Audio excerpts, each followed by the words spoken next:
Hi there, you're listening to Unnatural Selection, the show about newsy type stuff and things. My name is George. My name is Adam. And with our powers combined, what have you done with Tom?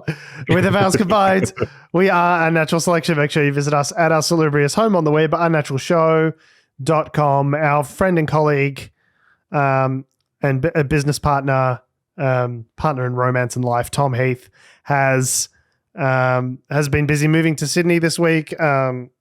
And it seems as though the gods did not smile upon his decision to move to Sydney. I would say that he went not to heaven, but to moving hell, in fact. Yes. So he's busy right now. He's busy. Sorting out his life. Just sorting out, the ACCC and all of the various legal challenges that will be launched against the moving company that helped him out. Of course, we are happy to name them and shame them on the show, but Tom has asked us, out of an abundance of caution, not to release their home addresses, as we were prepared to do. Write this down right now. It's 33. Yep. Insert beep. Beep. Insert beep. Is that edit for me? A note for the editor afterwards. Yep. Cheers. Just creating more work for George there. But while Tom does that, the world does go on. It is our sworn duty here at Unnatural Selection to bring you the newsy stuff and things about that world to your ear holes. And first off, on today's queue, today's rack, today's list of stuff and development from last week's big discussion we had, PwC, or PricewaterhouseCoopers, has agreed to stand down staff who knew about the Treasury tax leaks from government contacts. So this is an interesting story to me because clearly the pressure's ramping up on PwC, standing aside a couple of minor partners and not even firing them, but just kind of like having them go elsewhere. Administrative leave. Yeah. Pay some paid leave. Yeah. Or to the Cayman Islands, maybe more likely. So putting a bunch of people on administrative leave, believe it or not, was not enough heads to roll for the Australian government. And they said, actually, we would like you to, they say stand down. So any staff that were aware of the Treasury tax leak. Now, stand down, again, I don't know if that means fire, but if the government's coming in and telling you what to do with your staff members, that's a bad sign. So essentially, for those who don't know, who've missed last week's show, first of all, shame on you. Second of all, basically what happened is PwC was consulting for the government, helping them put together some legislation that would collect more tax from multinational companies, namely tech companies who've been typically pretty good at avoiding this sort of tax. And PwC said, sure, we'll help you with that. Also, good mates over in the multinational tech companies, you might want to know about this because you may want to avoid some of these taxes that are coming, and you should deal with PricewaterhouseCoopers in order to help you avoid some of those taxes. Preferred partner in tax avoidance, legal tax avoidance. I think from memory, they contacted up to about 14 firms with this news. Yeah, and it sounds like that some of them had been sold on it because they were forecasting revenues of $2.5 million as a result of the project. So clearly, something was going on there.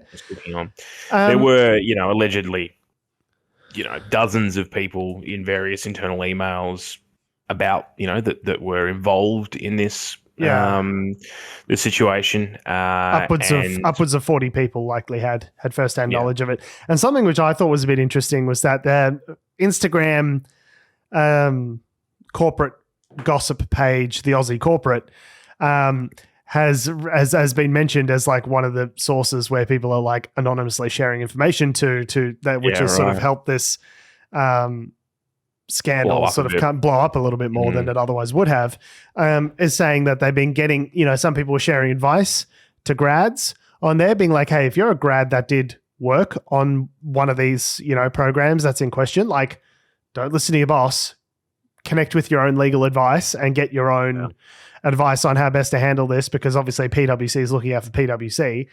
And they don't give a fuck about you. Yeah, it's one thing for managing partners to be stood aside on their, $11 quintillion a year salary. They'll be fine. But the grads, the first year associates who actually did all the work on this sort of stuff and who might get called into question now and have their careers ruined as a result of their contact with this program when they were just following orders. It's like it illuminated a perspective for me I hadn't quite thought about before. If you're just the guy at the bottom of the, it's one thing if you're Peter Collins, right?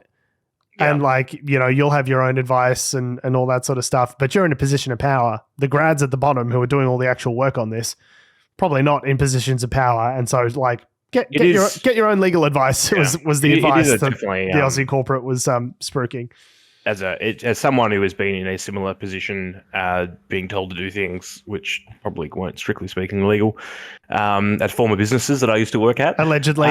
We'll sprinkle some allegedly on that. Some allegedly in that. Maybe, maybe not. It's a question mark. Where do the boundaries of contract law end and begin? It is a comedy show for satirical purposes, and nothing said herein is necessarily the truth. I think we're covered.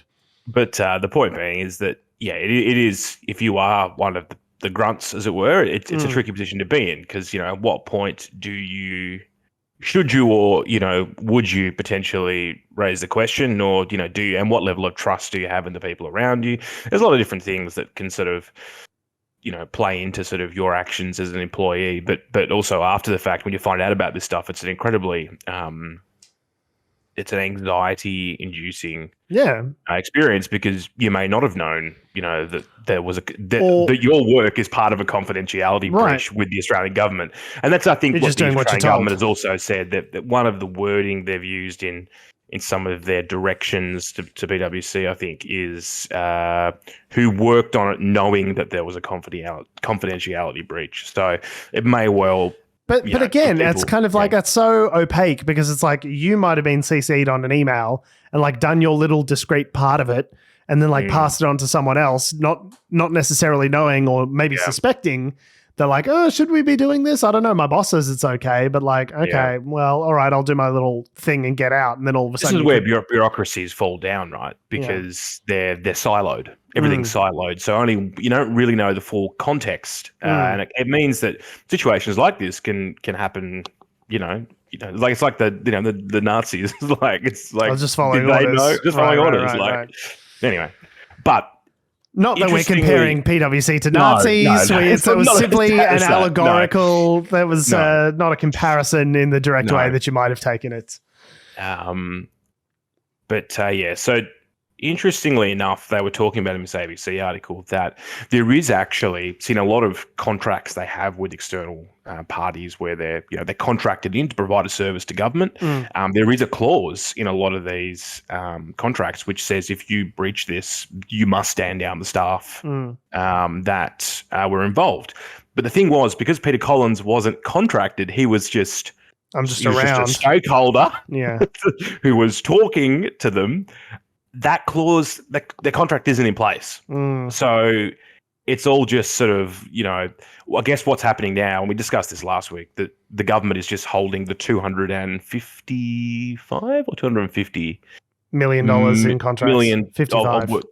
Worth of government contracts over PwC's head, basically, and saying, well, if you don't play ball here, we're going to basically pull all that out. They're also saying it's going to be a whole of government approach. So it's not just the Treasury guys, there's also other departments that are affected and that have ongoing matters with PwC. How badly? So if was it the police? Yeah, they're actually consulting at the moment with the federal AFP. Police. Yeah.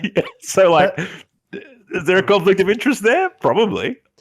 How badly do you need to fuck up to prompt a whole of government approach to anything? You know what I mean? Like we've got the Indigenous voice to Parliament going on. We can't get a whole of government approach to that, certainly. But PwC, all of a sudden, that is something that everyone in the entire government agrees upon, and the whole of the Australian COAG fucking swings into action.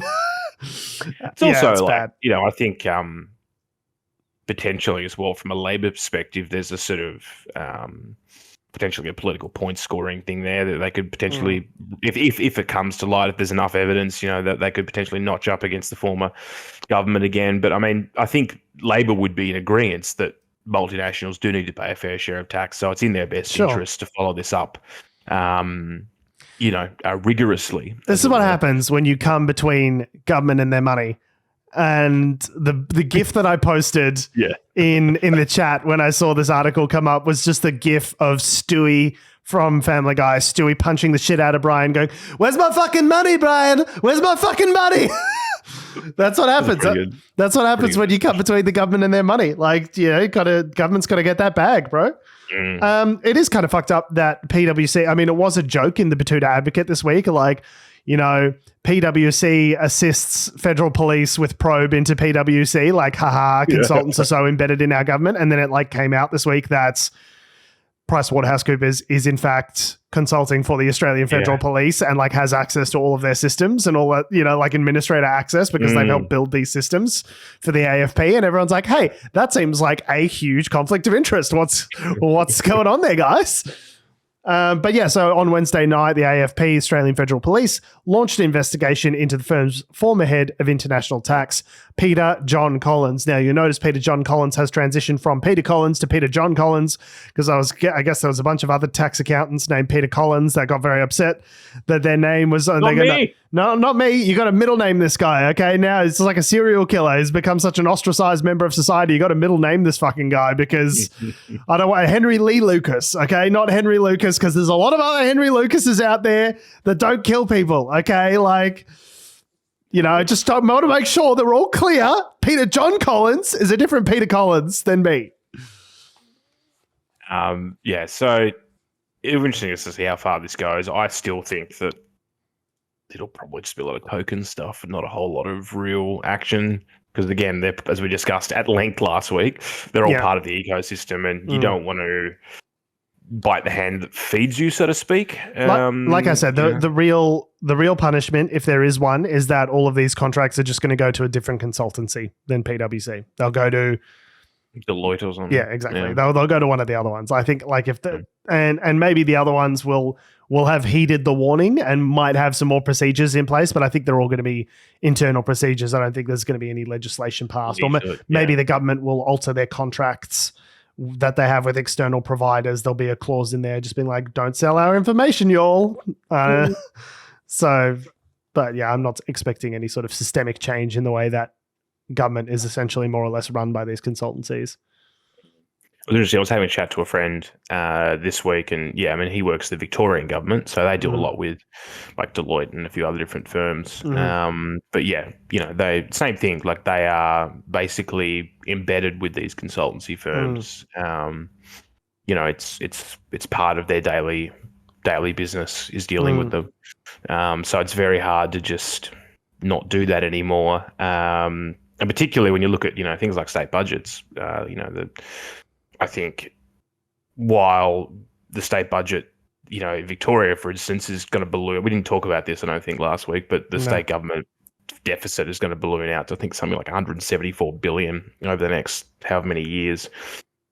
But yeah, I guess the point being is that they don't probably want to spend too much more on public servants. No. Given, they're trying to pay for various infrastructure projects, and meanwhile the federal government's trying to bloody, set up all these defense contracts with different partners. So there's a lot of money being spent in other places rather than public service directly.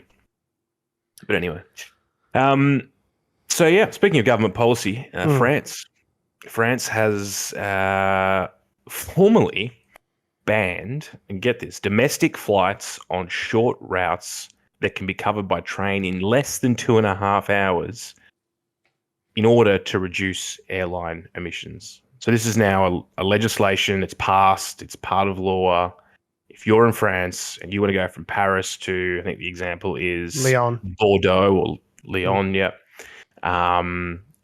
then you have to get a train. So the flight to, I think, where is it? Flight to Lyon would be 1 hour and 10 minutes. And by train, it would be 1 hour and 57 minutes.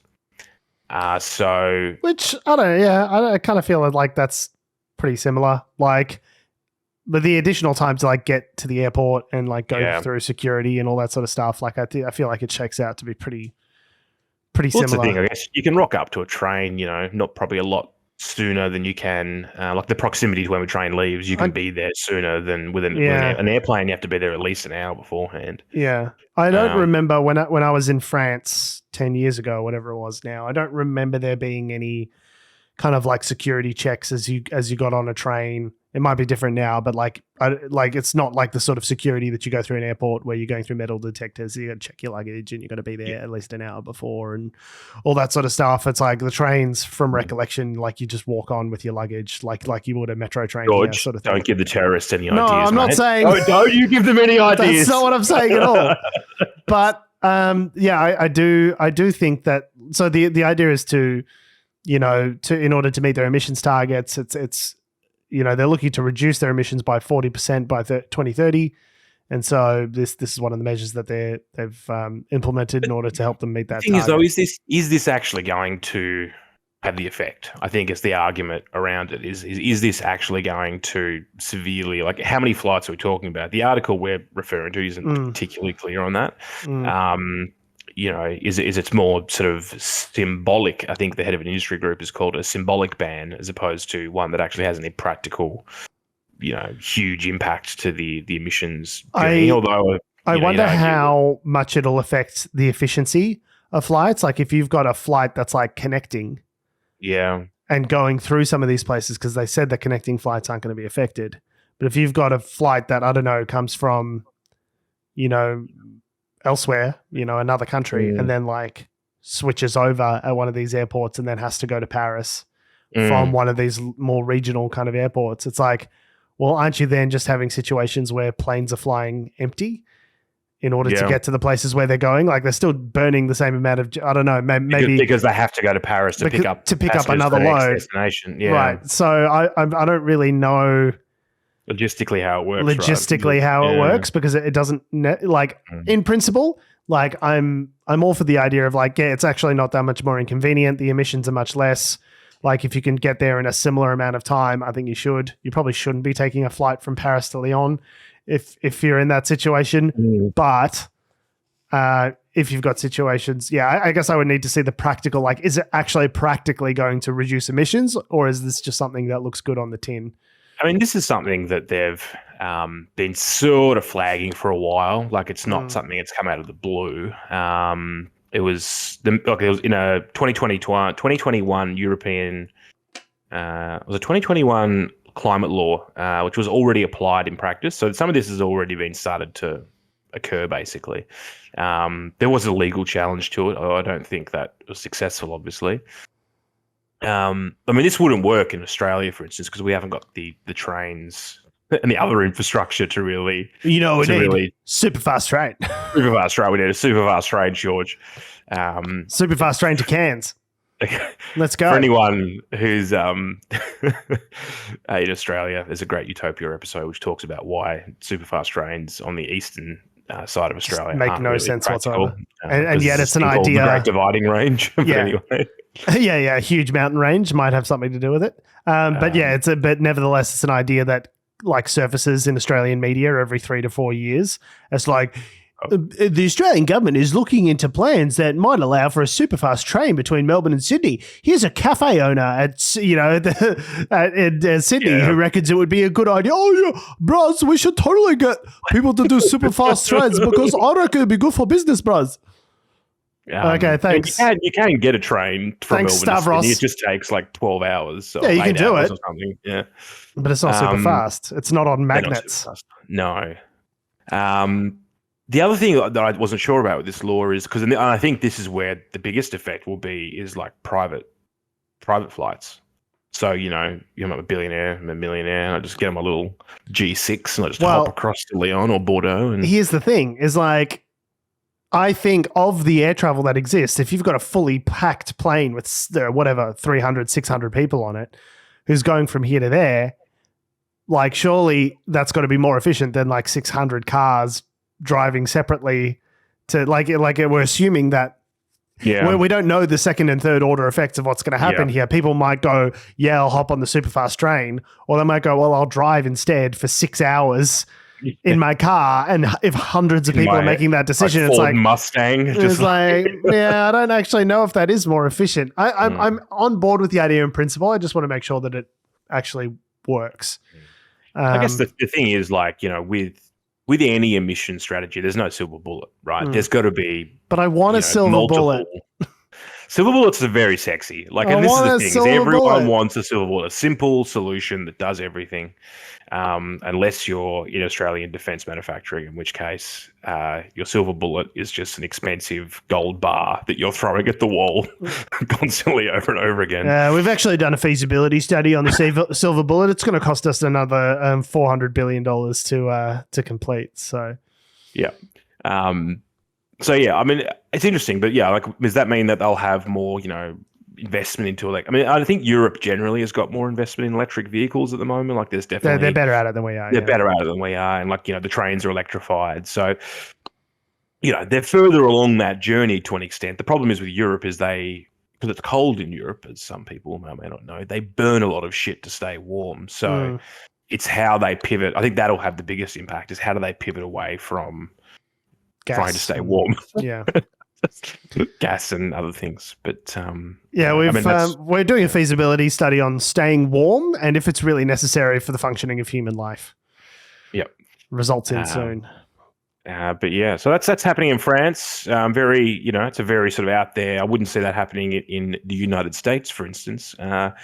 And on that note, the United States, we were going to have a big rant about how they can't fucking agree on anything and how the debt ceiling debate, they're all gridlock and fuck the Republicans. And then 3 hours ago, they've agreed to a debt ceiling. Yeah, which is bad because I had a whole rant prepared here. I don't know that's why you were so disappointed. I was like, they agreed. And you were like, oh, really? Yeah. I was like, did dot points and everything. You want to do it anyway? Oh no, he's ripping it up. He's ripped it up. It's done. It's in the little piece. Make sure you shred it though, because otherwise people can put you. Well, that's my intellectual property. Yeah, no, that's fair enough. So for those of you who are blissfully unaware about the American debt ceiling debacle, first of all, 4 years. First of all, well done. You've managed to escape, and second of all, I'm sorry because I'm now going to induct you into the world of pain that is the debt ceiling. So the Americans are the only developed country on Earth that have this weird mechanism that was introduced somewhere around 1911, I think, from recollection, called the debt ceiling. And basically what it is an arbitrary number that exists and you can't borrow more money. Yeah, 6. Oh, well, we've hit 6. You know what we need? 12. Oh, fuck, we hit 12. What do we have to raise it to? Fucking 20. We'll never hit 20. Fuck, we hit 20. Fuck, we have to raise it again. What are we going to raise it to? 25. Shouldn't we just raise it to 11 quintillion? No. It's best if we do it in small, painful increments. And argue about it. And then argue about it every 4 years. Constantly. Every couple of years they argue about it. So basically the debt limit is exactly what it sounds like. It's a top and upper limit as to the amount of money that the United States can borrow, but it doesn't actually the thing that I find so frustrating about the debt limit is that it's really got to do, so Congress has an obligation, it's got the control of the purse strings. That's the power of Congress, right? So they pass all these measures, they spend the money, and in order to facilitate that spending, if that spending is over and above the amount of tax revenue and other things that come in, then they need to borrow the rest. And that's what the government's doing. The government's selling Treasury bonds and all sorts of financial instruments saying, if you give us $100 now, we're going to give you $3 a month for the next 10 years, and then you'll get your initial amount back. So that's or as the Republicans say, you're just going to borrow it from China. Or whatever, or whomever. But yes, a lot of US foreign debt is held by China, which is a small strategic problem if you're planning on going to war with them. But that's a podcast 10 years from now. So, or 5, 3, 1, 18 months. So that's the debt limit. And then basically every year, or every couple of years, they sort of have to have an argue about raising it. And in the past, it's always been a kind of you sort of do it reluctantly, like you'll argue. The debt limit is basically just paying for obligations that Congress has already committed to. That's why I find it frustrating. It's like we spent the money, we were happy, and the debt has been run up by both sides of Congress, Republicans on the military, Democrats on selfishly feeding the poor. And then when it comes time to pay the credit card bill, or increase the limit on the credit card, I guess, in order to keep doing more spending, as would probably be a more accurate analogy. The Republicans go, whoa, whoa, whoa, whoa, whoa. We're going to not raise the debt limit and plunge the entire world economy into a massive crisis unless you change the spending commitments that you've already made, the Democrats, to things that we would like.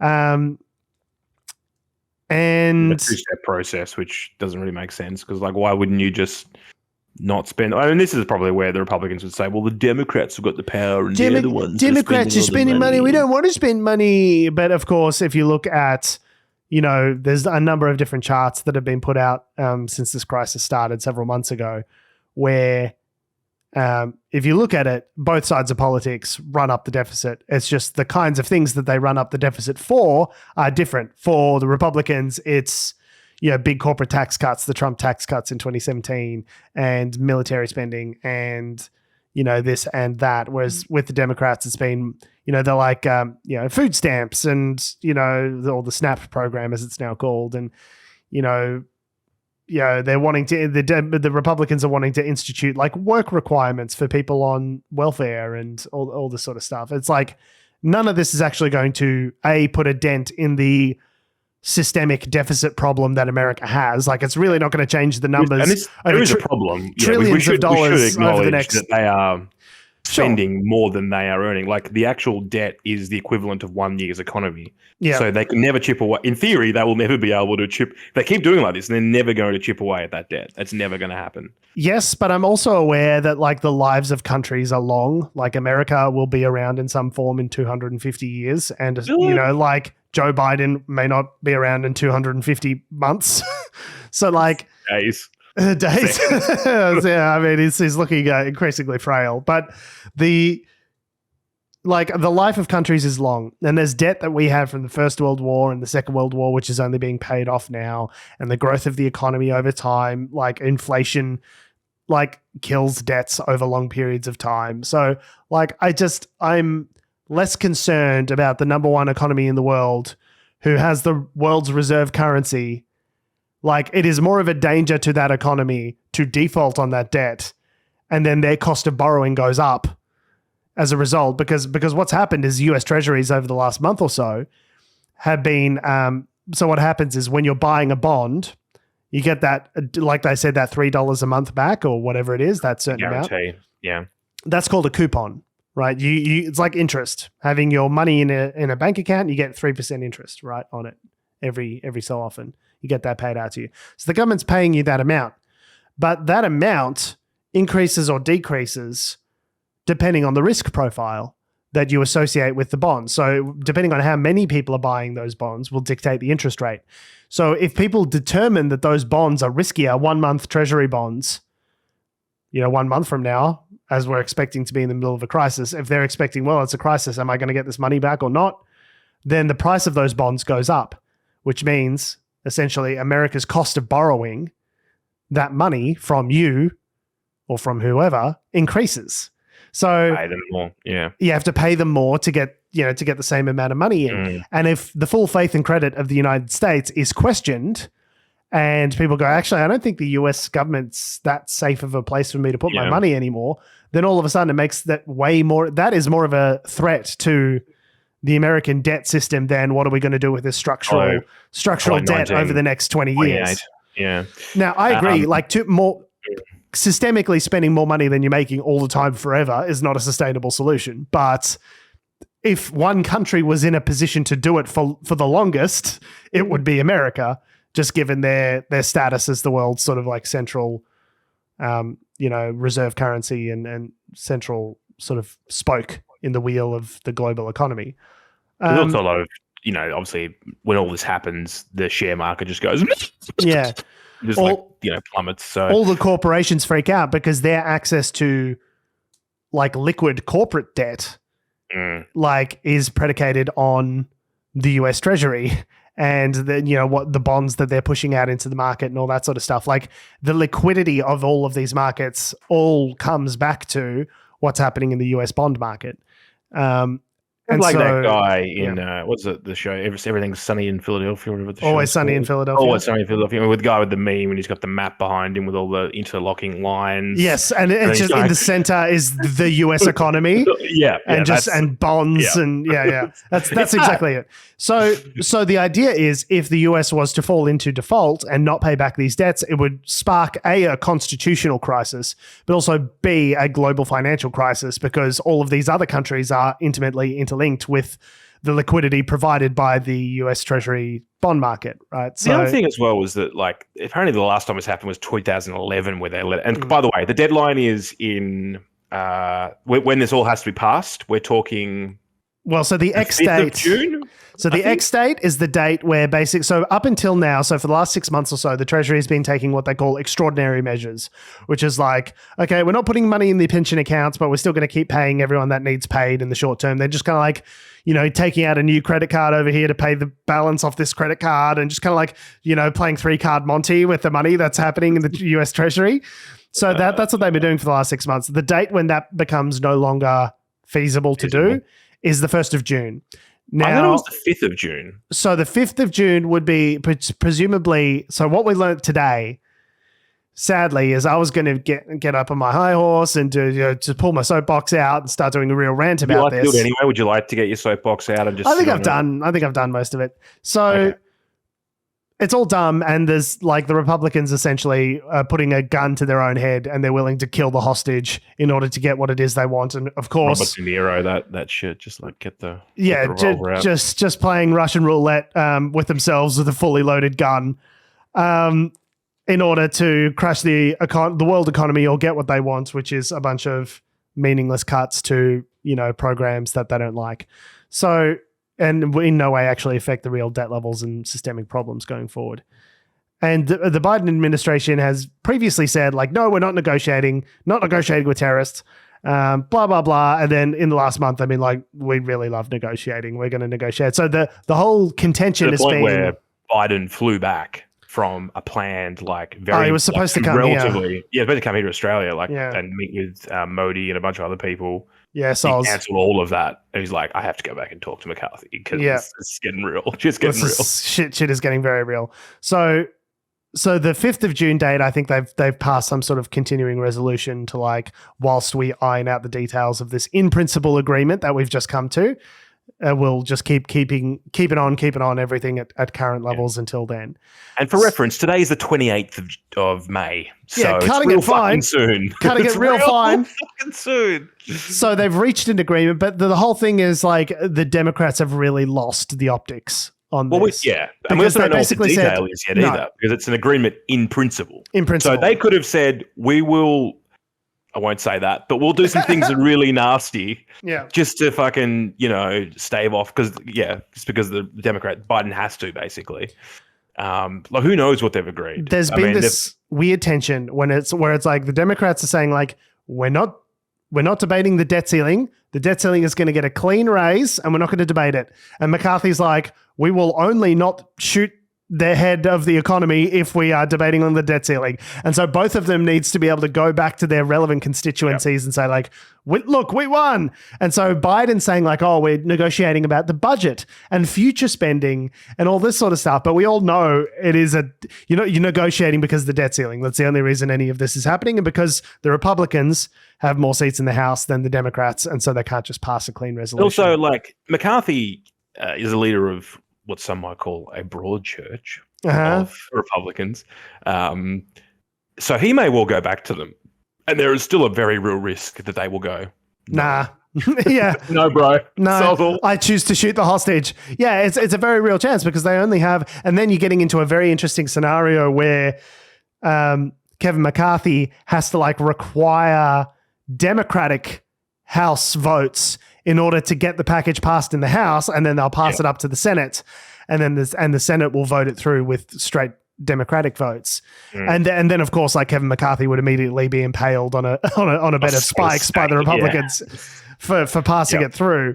So, but the difference between now and 2011 is Obama came under a lot of fire in 2011 for negotiating, and the lesson was don't negotiate with them because It can only end up in bad stuff for the Democrats, right? And it makes us look weak. And so they were like, great, we're not going to negotiate. And so Biden spent the last 4 or 5 months going, we're not going to negotiate. And it's just made the Republicans more willing to kill the hostage. Like before they were like playing crazy for TV and now they actually are crazy. They're like, yeah, no, we want to kill the hostage. It's just gone full method. They've taken a note from Daniel Day-Lewis and they've spent the last 8 years going full method, living in a cabin out in the bush, getting ready to kill the hostage. And now they're disappointed that they can't. Again, for reference, the hostage is the US economy. Yes. And all of us along with it. Connected to it. So, yeah, I mean, it'll be interesting to see what the detail is. But, yeah, I mean, this is the thing. I was getting confused. I was like, don't they just shut down the government every 4 years? Like, this happens regularly where this they've is just stopped. Different. This is different to a government shutdown. So government shutdowns are about resolutions to fund the actual operations of the government, which can be related to the debt ceiling and how much money is being borrowed, but isn't always. A government shutdown is basically like we can't fund the operations of the government as it currently stands. And so the government stops until we can reach an agreement, which is so similar, related to government spending and how much the spending is, but it's different to this, which is the debt limit, which is like everything stops. Like if the government can't borrow any money, like not only can we not continue the operations of government, we're also not paying back the people we owe money to. We're also not paying out pensions. We're not paying. Like basically, it turns into purge night. It's basically it becomes the night of the purge. It's like today's purge night. Feel free to get your kill on. Bad. So yeah, look, that happened in the last 3 hours. So that's good. But yeah, it'll be interesting to see like which crazy Republicans are like no. Yeah. And yeah, I'm assuming the Democrats will just go along with it, right? Like they'll just they have to. They have no choice because like what else are they going to do? I mean,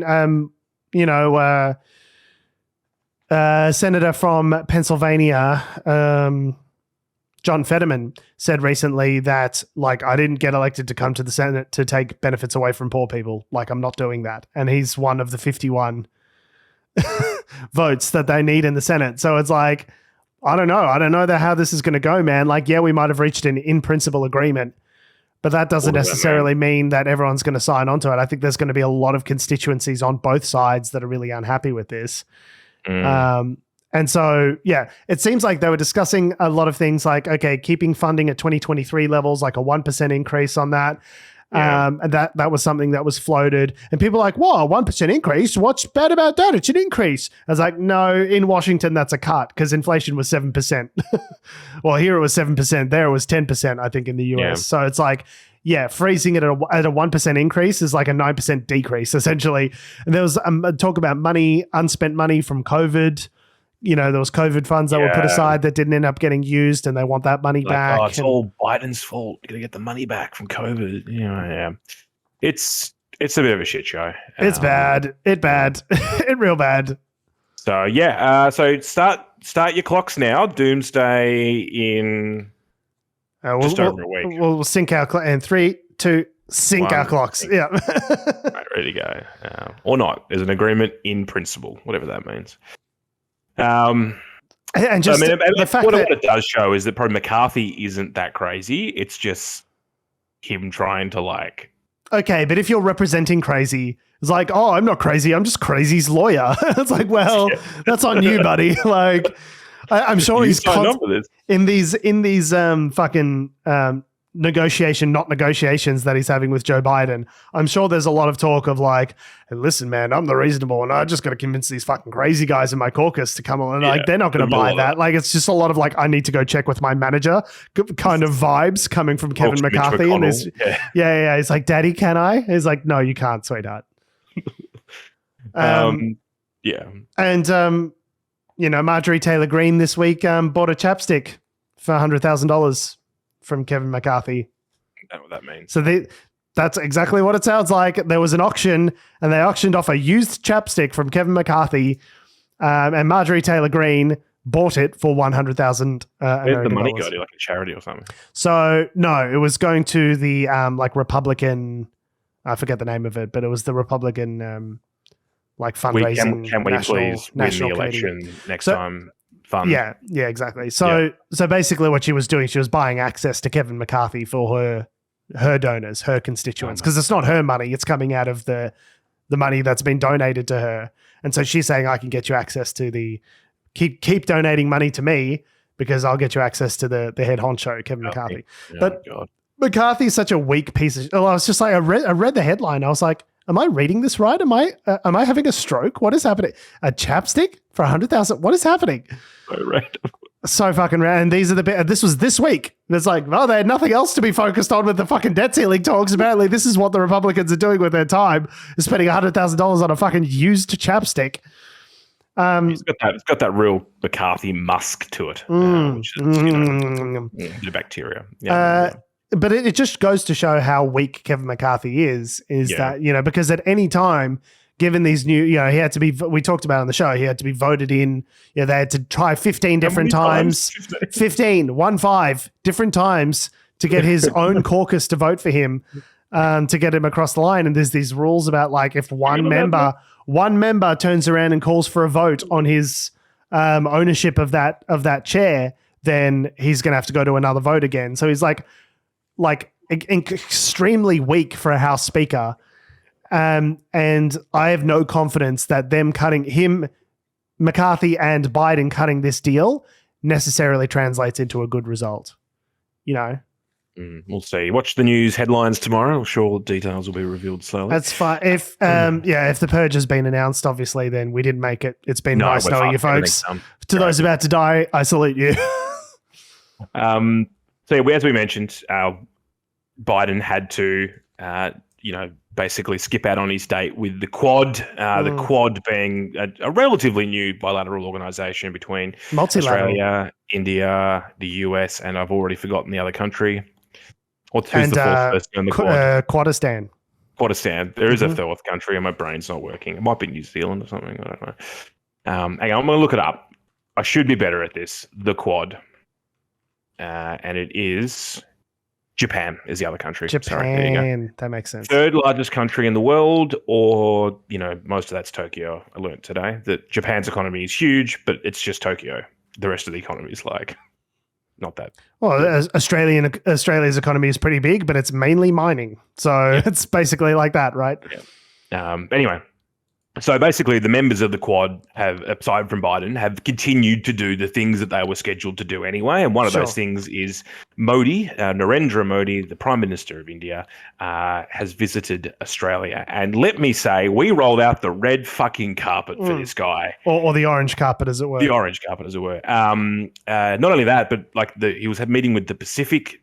Head of Papua New Guinea, kissed his foot or something like that. Like there's some, touched his foot. There's like this thing in Papua New Guinea where if you, there's like a thing where it's like a great honor if someone, does that. I can't remember whether it was a kiss or a touch or what it was, but anyway, that's what the Prime Minister of Papua New Guinea did to Modi.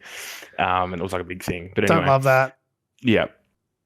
So basically everyone, for some reason at the moment, everyone is wanting to suck India's dick. I'll tell you. Do you want to know the reasons? I'll tell you why. Tell us the reasons. It's a beautiful dick. Or some might say it's because they're a bulwark against China, or an alternative economic outlet. Well, the whole reason the Quad exists, right? Australia, India, Japan. What was the other one we just said?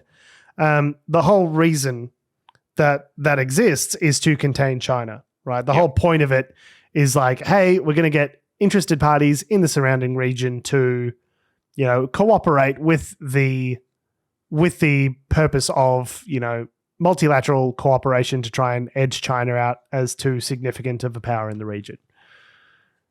And to that extent, it's pretty new. There's still, as to how that all works, I don't know really sort of what's actually been agreed to really in principle, but basically Modi visited Australia. There was and we really pumped him. We pumped his tires. There was a fucking sold out stadium show. Yeah, it was like it's Tony Robbins or something. Yeah. And this is the thing, is that the more you dig through who Modi is, and we don't talk about India and probably Modi enough on the show, is that he's a really interesting political figure on the global stage, but also in India as well. He's been Prime Minister for a while now. And he has something like an 80% approval rating, allegedly. But he is some might say, a divisive figure. And I've had this conversation with an Indian cab driver a couple of years ago in Melbourne. Not everyone likes him. Turns out India is actually a really diverse country. Who knew? Who knew the country of 1 billion people had different things going on in it? Really diverse. So obviously Modi is a Hindu, and he's what they describe as a Hindu nationalist, right? Where it's, Hindu nationalism, basically, to the exclusion of all others. But obviously, India is made up of a lot of other different minorities and Muslims, Sikhs, Muslims, Christians. When we're talking about 1 billion people, it's not like 20,000 people. It's like there's a lot of people. It's millions and millions of people. It's the world's largest democracy. Right? Yeah, technical democracy. And this is the thing: is that over the last however many years, Modi has been criticised for increasingly going towards not authoritarianism, but sort of pressing minority rights to some extent. Democracy light. Democracy light. In when you go to Italy, they don't have Diet Coke; they have a Coca Light. If you want a Coca Light, please. It's one Democracy Light. Yeah. And even so far as back as there were a bunch of tax raids on the BBC in India in February. Yeah, which is horseshit. Because they were going to air a documentary that was critical about him, and they just happened to have a tax raid. Yeah. There's a lot of this sort of stuff that you see happening in India at the moment where, you're right. It's not like complete slide to autocracy, but it's, it certainly moves. Pressure, right? Yeah, it's pressure. Sort of, I would describe it as sort of authoritarian pressure. And there's a lot of that happening at the behest of Modi and to protect Modi, to sort of, control media, to control criticism about him, to, arrest and intimidate activists. There's, sort of, it's shrinking the space for free speech. And one of the things that was discussed when Modi visited this week was that Australia would deal firmly with any vandalists that had, vandalised. Vandalists? Vandalists? That's a real word. Vandals? Vandals, perhaps. Yeah, sorry. This is my English. I speak good English. This week, a bunch of vandals vandalised a bunch of Hindu temples around Australia.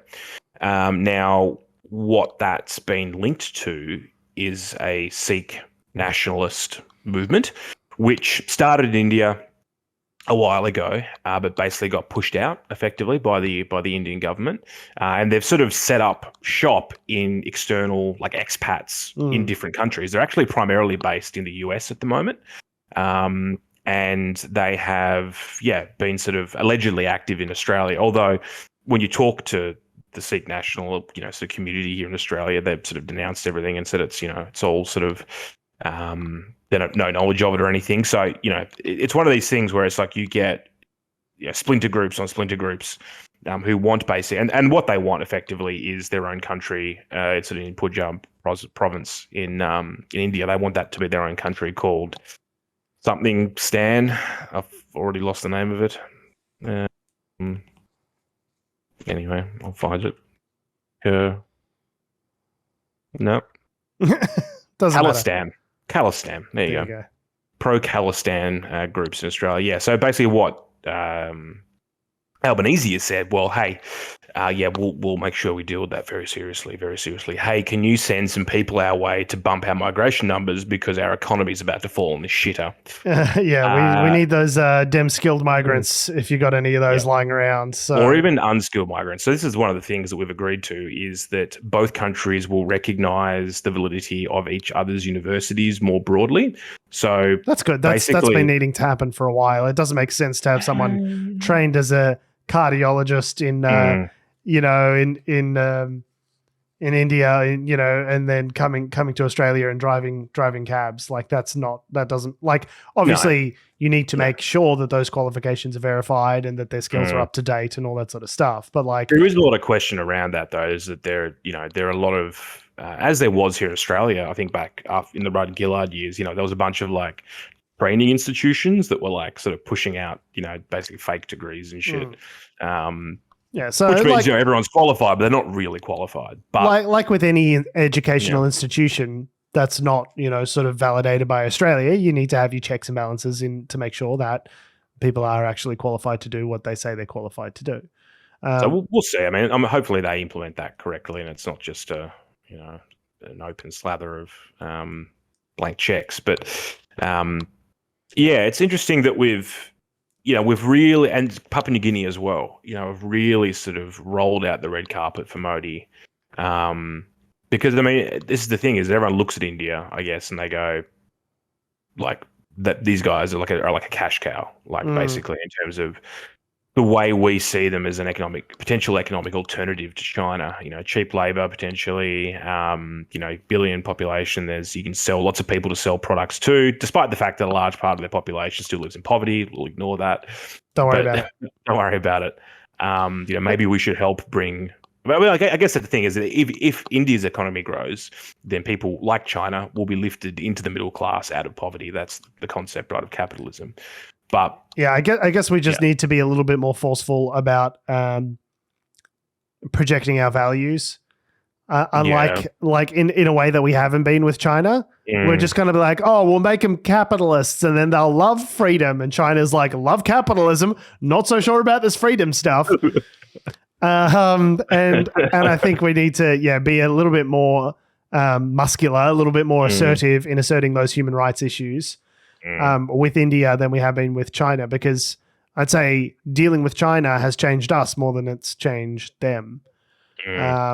So I think, India seems like a good a place as any to turn our attention. Like you say, large potential export market, lots of trade, our educational institutions can train international students coming from China, coming from India rather. There's compared to some other countries, like the sort of language barriers aren't as substantial there. Like, a lot of Indians that I know, have really good English compared to, other countries. So I think there's a lot to be said for a closer relationship with those two countries, but let's not be under any illusions that Modi is like, Indian Obama. He's not Gandhi, right? Right. He's a very savvy political operator who will do things at the expense of others if it suits him. But has he been good for India more broadly? That's one of those. We were discussing last night about Kissinger, and I was like, well, maybe he did some good things. He was like, no, Kissinger's terrible. And Kissinger is objectively terrible. Google I guess it. the point being is, in the broader scheme of things, there are a lot of people that think that Modi has been sort of the best thing for India since sliced bread. So yeah, but then whenever there's dissent, he shuts down the internet. So it's like, so a lot of people would think that because they don't know, they may not necessarily know any better. So I'm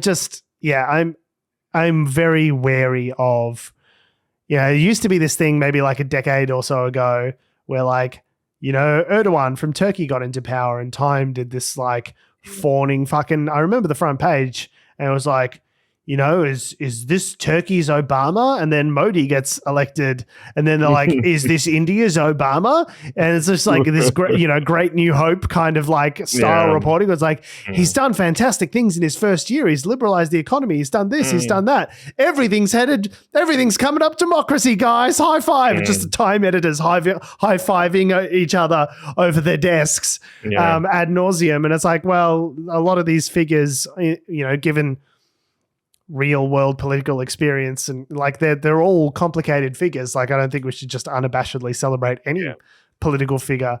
The same things happened with Albo in the last year. I think a lot of the shine has come off Albo since the election a year ago because of how they've actually had to operate when governing as opposed to when running for government. Yeah. Yeah. I mean, it's interesting we touched on Erdogan a second ago. It's actually probably a very good time to mention him. They are going to have, I think, a runoff election. I want to say it's today. It's soon. Actually. So previously it was a three-way election. I don't know why. Runoffs could just be completely avoided if you just had a preferential voting system.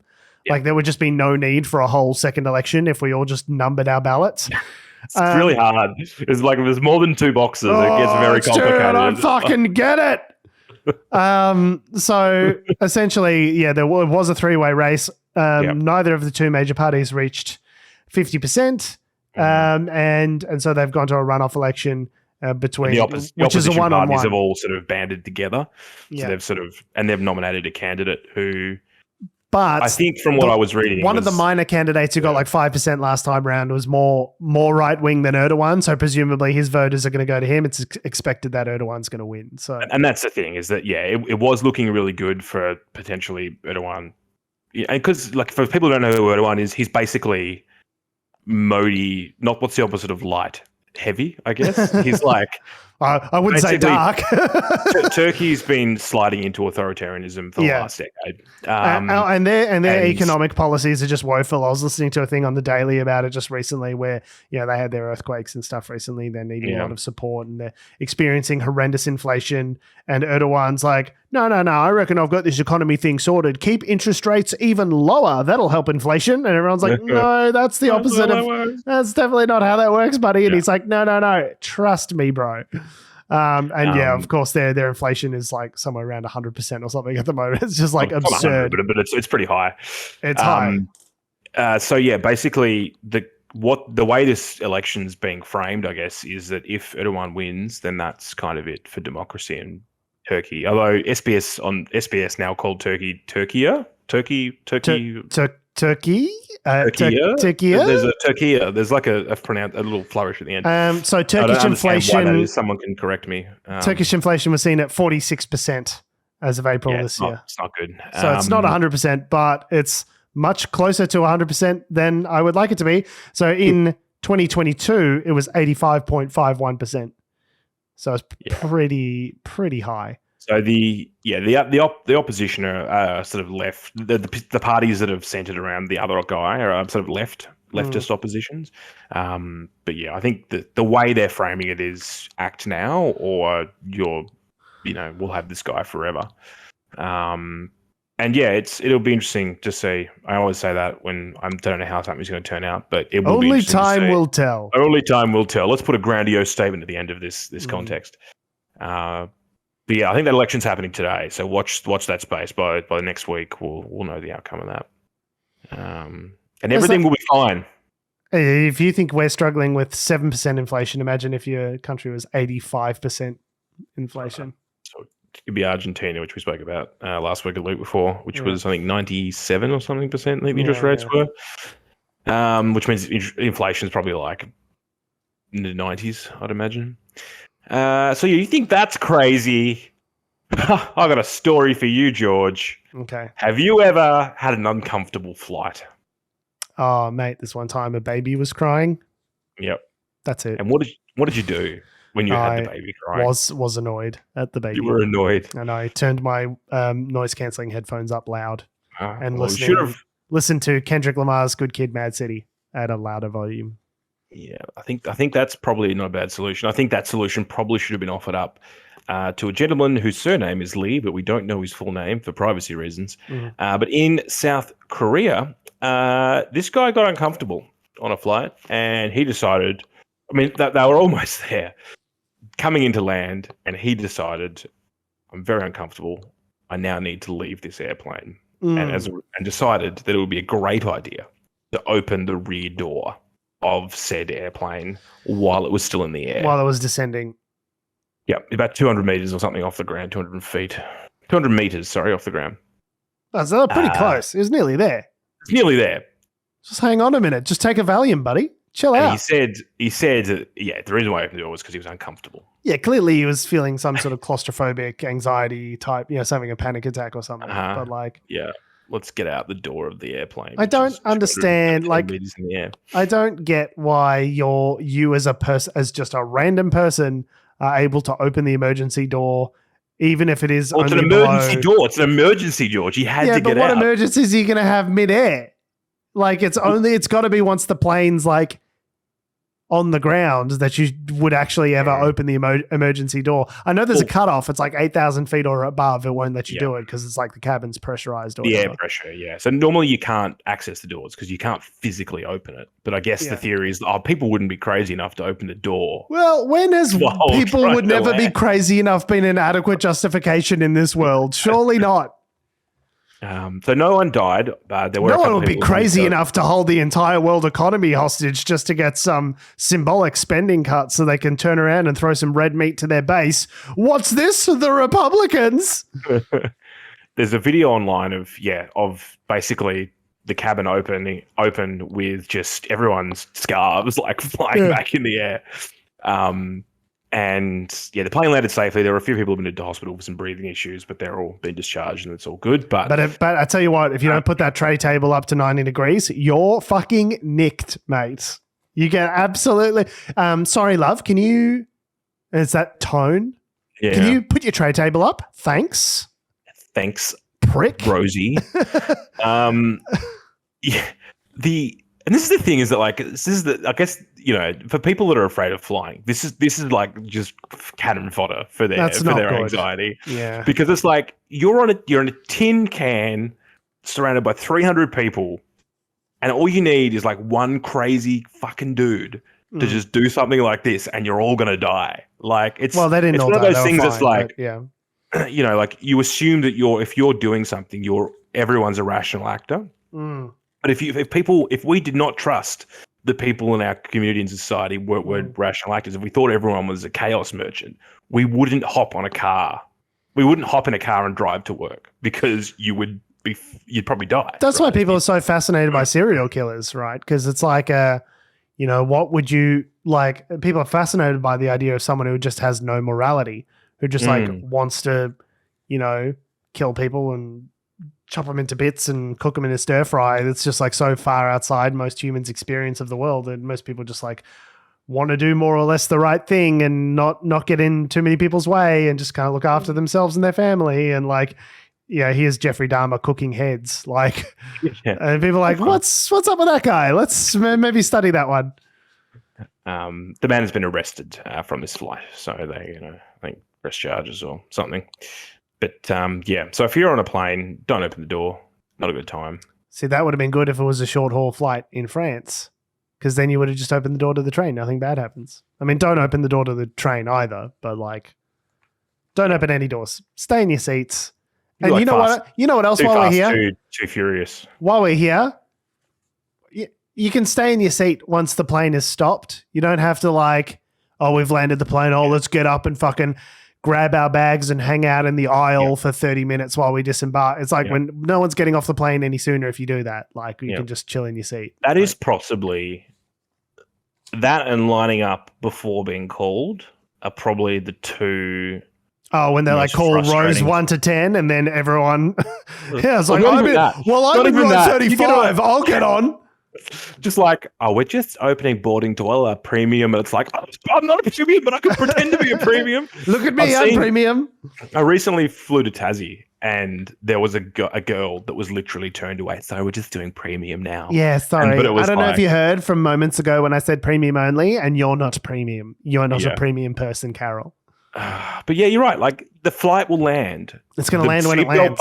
The seatbelt button goes off, and then it's like everyone's like, It's just running. It's just like everyone gets up, they get out into the aisles, and then immediately stop because nothing's open. You can't go anywhere. Like, and then sometimes they haven't got enough ground crew to like open the doors and put a stairway in or something. And they're like, sorry, we're going to be disembarking from the rear stair or front stairs only. And then everyone at the back's just like, I guess I'll just stand here. And we'll just stand here for 30 minutes. Yeah, exactly. Yeah.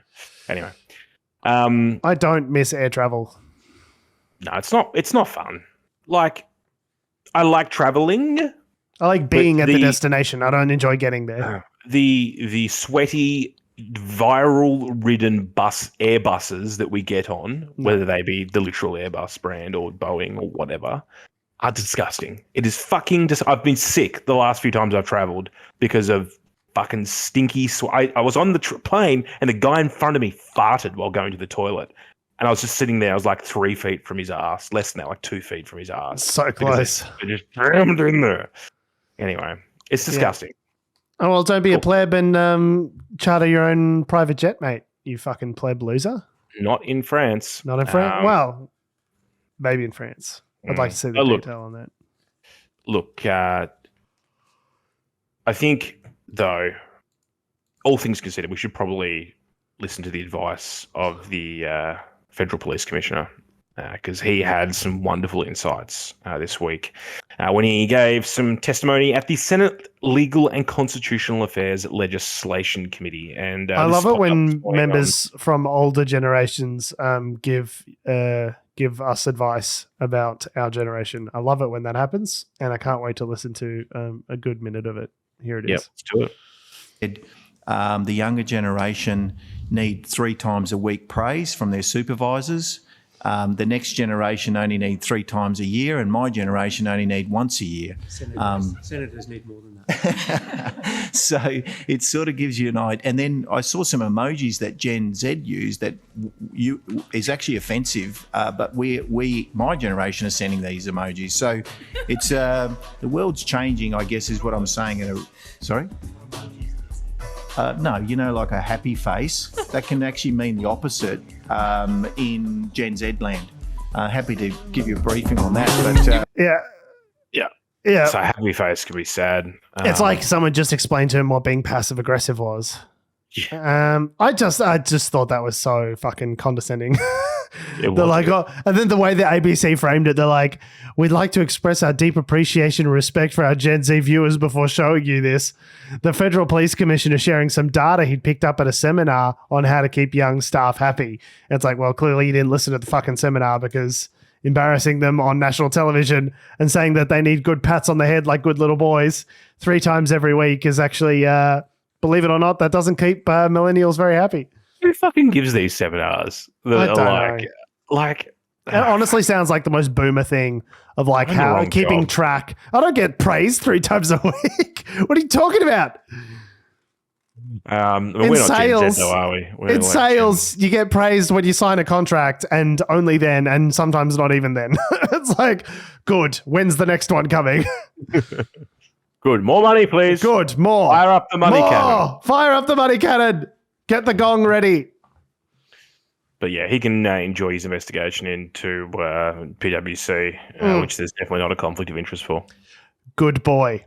Thanks for listening. On that note, we have been, we are, and we always will be Unnatural Selection. Make sure you visit us at our salubrious home on the web, unnaturalshow.com. Make sure you follow us on all the bullshit social medias that have, do, or ever will exist at our moniker, Unnatural Show. That's Facebook, Twitter, YouTube, Instagram, and motherflippin' TikTok. Make sure you follow me on Twitter and Instagram at George Tsipos.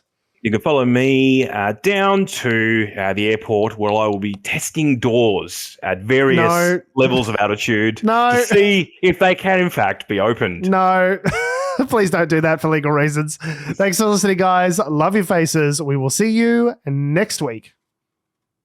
Not if I've been arrested.